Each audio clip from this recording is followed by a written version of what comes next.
बिस्मिल्लाहिर्रहमानिर्रहीम। आज हम बनाते हैं मज़ेदार चटनी जो कि सबको पसंद आती है।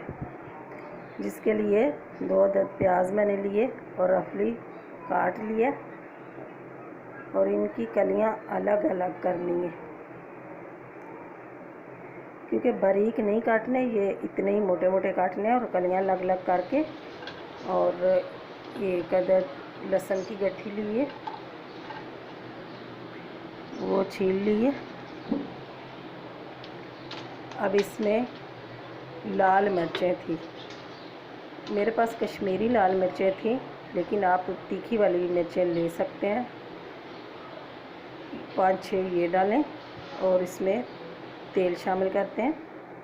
अब इसको फ्राई करते हैं और इसको सिर्फ फ्राई करना है ताकि इनका कलर थोड़ा सा तब्दील हो जाए। इसको ब्राउन नहीं करना, क्योंकि चटनी में फिर प्याज का ब्राउन होने का जायका आएगा। इसको हाली फ्राई करना है, ये देखें इस तरह इसको फ्राई करना है। और अब इसको निकाल लेते हैं, निकाल के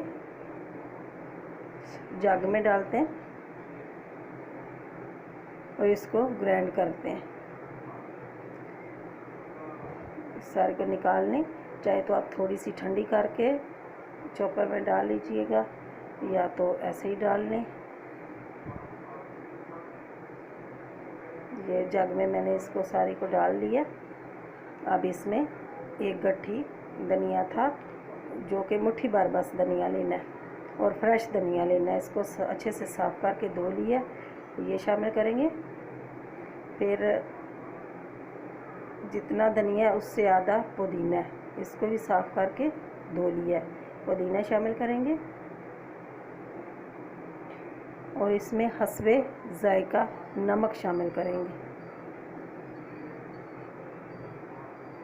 नमक शामिल करके अब इसको ग्राइंड करते हैं। ग्राइंड करने के बाद कुछ इस तरह से इसकी कंडीशन हो जाएगी। अब हम इसको निकालते हैं, इसमें पानी वानी नहीं डालना है, ऐसे ही ग्राइंड करना है। इसको सारी को निकाल लेते हैं। ये बहुत ही टेस्टी, बहुत ही यम्मी चटनी बनती है। निकालने के बाद हम इसका तड़का तैयार करते हैं। सबसे पहले फ्राई पैन में तेल शामिल करेंगे।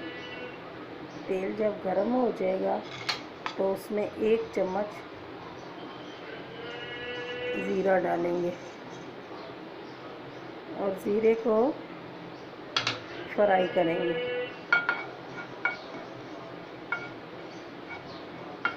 जब ज़ीरा फ्राई हो जाए कुछ इस तरह से, तो इसमें 1 अदद टमाटर था और 2-3 हरी मिर्ची थी। मैंने हरी मिर्ची इसलिए ली है क्योंकि मेरी लाल मिर्च जो मैंने पहले शामिल की है वो इतनी तीखी नहीं थी।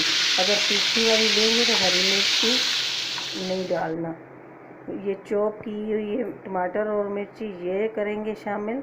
अब इसको भूनेंगे ताकि टमाटर का कच्चापन ख़त्म हो जाए।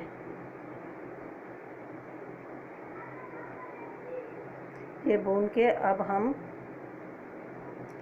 चटनी के ऊपर ये तड़का डालेंगे। देखें बहुत ही मज़ेदार ये चटनी बनती है, आप भी ट्राई करें, बनाएं।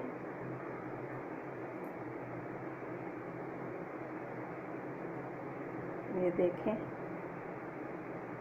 लाजवाब चटनी तैयार है।